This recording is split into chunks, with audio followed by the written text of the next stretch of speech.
Hey there, it's Jason from Codemanship with a follow-up video to the rookie mistake video that I posted a few days ago about test-driven development. At the end of that video, I just mentioned in passing that after we've test-driven a design, we might want to revisit those tests and look at them in a different light, specifically to look at them as regression tests and maybe as documentation also going forward. So the tests that we write when we're doing TDD are sort of stepping stones to a design. Remember, TDD is a design process. But going forward, they might not be the right tests. For example, they might not be sufficient, or they might be overkill, serving as regression tests.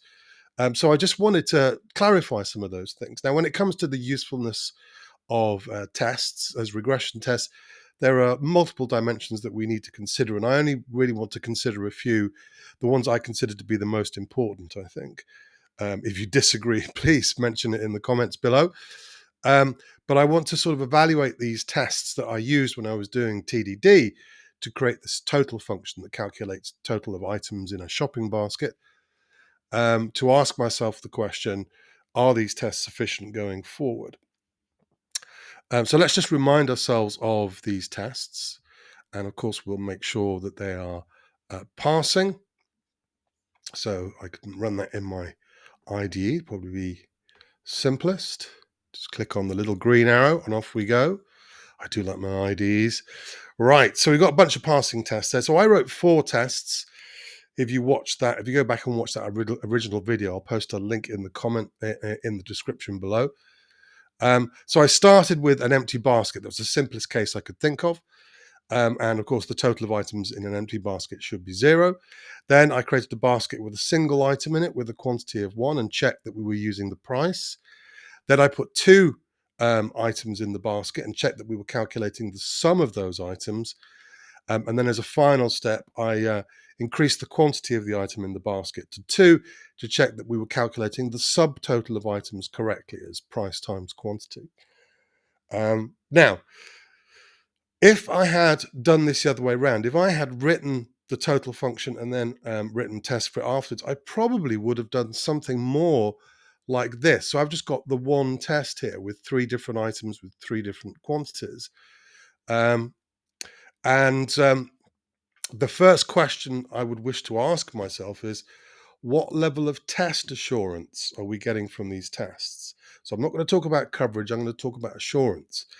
I'm going to qualify that by, when I say test assurance, what I mean is, if we broke this code, would any of our tests fail? That's what we're really talking about here. If we broke this code, would our tests pick that up?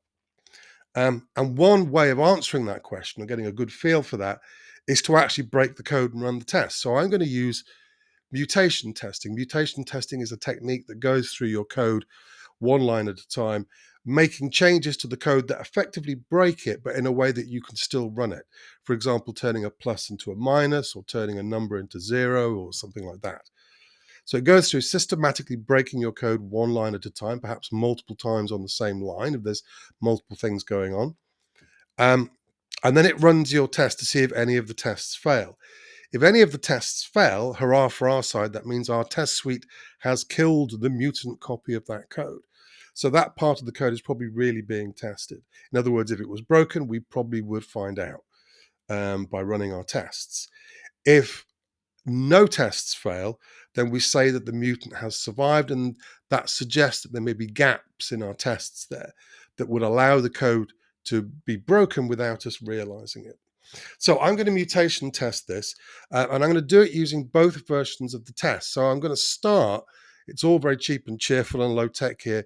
I'm going to start by commenting out the test that I wrote after the fact. And we'll see how good our original test, the ones that we wrote when we were test driving the design of our total function, we'll see how those stack up when it comes to what we call mutation coverage, which is a rough guide to the level of test assurance your test suite is giving you. So I'm going to use a tool called Stryker for JavaScript, and all I need to do is run it. I will post some links in the description below to the tool that I'm using, and also to the original TDD video. So if you've not seen that, you can go back and remind yourself of what I did and where I got to, how I got to this point. Okay, so let's run mutation testing. So that's going to crunch through my code, mutating it one line at a time and running the tests to see. There we go. Right. So it's given me 100% score there. In other words, it created 6 mutated versions of the code, ran the tests, and with every single one of those mutants, the test suite killed the mutant. One of the tests, at least one of the tests, failed.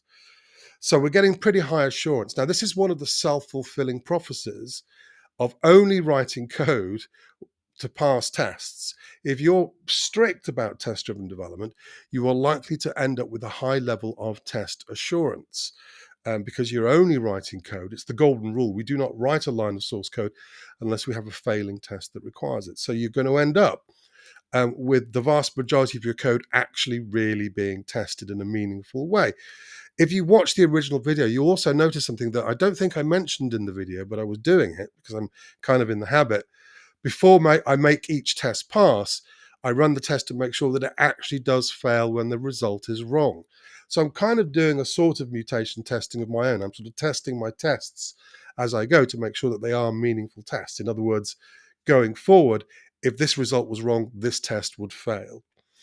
So we kind of end up where we are. So I'm not at all surprised that the level of test assurance is high because of the way that I approached creating that function.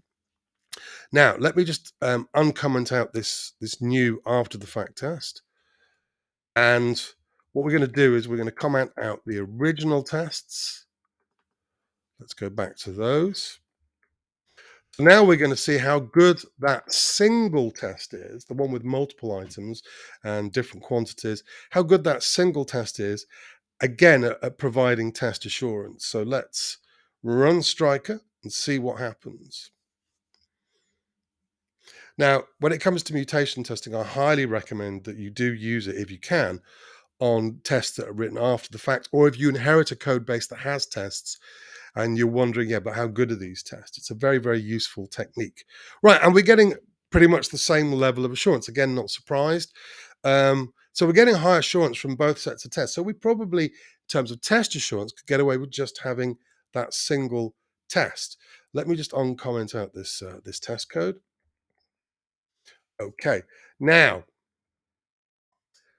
that's not the only dimension to test quality that I'm interested in. So we've got this test here, multiple items with multiple prices, different quantities, etc. If this test fails, it could fail for a number of different reasons. It could fail, for example, because of this number here, if we're not actually starting from 0 with an empty basket. So that's one thing that could be wrong. The subtotal could be calculated wrong. So that's another thing that could go wrong. Or the way that we're summing it, the map reduce part could be wrong. So I think there are at least 3 things that could go wrong here. Now, I've always found, particularly when it comes to, in inverted commas, unit tests, developer tests, that the most useful tests usually only have one reason to fail. So when they do fail, they're much better at pinpointing what's gone wrong. So I don't think I'd want to live with a single test that has multiple reasons to fail for that reason. So I probably would want to have something that's a bit more like these tests here. But I think there is a test in here that's not really adding much value. And I think it's the one with the single item. I think we're kind of already covering that with the other tests. So I'm going to delete that test.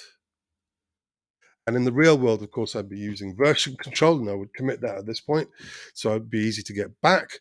So I'm going to delete that test. And what we're going to do, let's go back to, I should have not commented that out because we want to know how good our original tests are.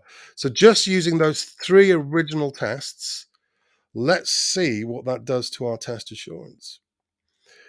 Now, for those of you who are working on large code bases, I'll just mention this. Stryker and other mutation testing tools are quite well evolved now. There you go. So our test assurance hasn't gone down. So I just want to quickly mention, if you're working on a large code base where mutation testing could take a long time, there are a number of tools, including Stryker, that can do it incrementally, so they'll only do mutation testing on the code that has changed.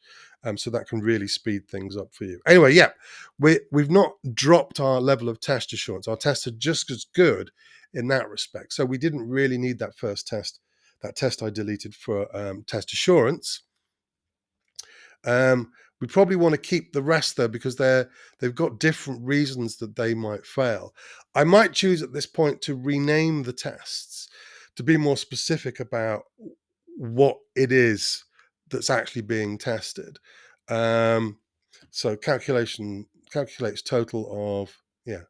So it calculates total as sum of items. So I'm being a bit more specific. So that's about the sum part, the map reduce part.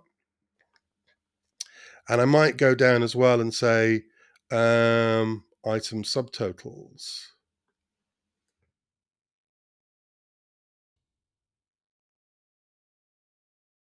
Total of items subtotals, right? So we're being a bit more specific in the names of the tests, and that's the third dimension that I might be interested in is how useful are these tests as sort of documentation? How useful are these tests as explaining how or what the total function is supposed to do in these different scenarios? So along those three dimensions, first of all, test assurance, very important. You don't want that really to drop below 100% if you can help it. You don't want to leave gaps in your tests where bugs can creep in. Um, the second thing I want to think about is the specificity of the test, as Kent Beck calls it in his test Desiderata. The specificity of the test. When they fail, that it really pinpoints that, well, this is the thing that's gone wrong. It's the subtotal, it's the sum, it's the starting value of the basket total, and so on and so forth. And then finally, how useful are these tests as documentation? How useful are they at explaining what the total function does and how to use it? There's one final dimension I just want to very briefly discuss, and that's duplication. Now, duplication in test code is a tricky subject because we're always going to let readability win, and you can go too far when you refactor your test, for example, to remove duplicated setup code. So you end up in a situation where, to understand the test, you have to go hunting for those setup functions or those builder um, classes or whatever to figure out what the actual scenario is. Naming is very important there if you're going to go down that road. Now, one very obvious way to remove duplication from tests is to use parameterized tests. And I could theoretically refactor this test code into a single parameterized test that just takes different baskets with different contents and checks them against the expected total. But there are two reasons I don't think I'm going to do that. One, again, is readability. I think it's useful to have three tests with three different names that explain that this test is about this test is about this test is about this. But also, if we actually look at the test code, most of the duplication most of the code, in fact, actually is setup code, the creation of these baskets. So even if I did refactor it to a single parameterized test, I'd still end up with a fair amount of test code to maintain here. And arguably the test would be harder to understand. So I'm going to leave this as it is. So there you go. That's what I meant when I mentioned at the end of the TDD video that going forward you need to revisit your tests. You need to look at them in a different light, not as stepping stones to a design, which is a perfectly valid reason to write them in the first place, but going forward as a suite of regression tests that give high assurance, that pinpoint failures, um, that explain the code, essentially explain what for example, the total function is supposed to do and how to use it, and that is easy to understand.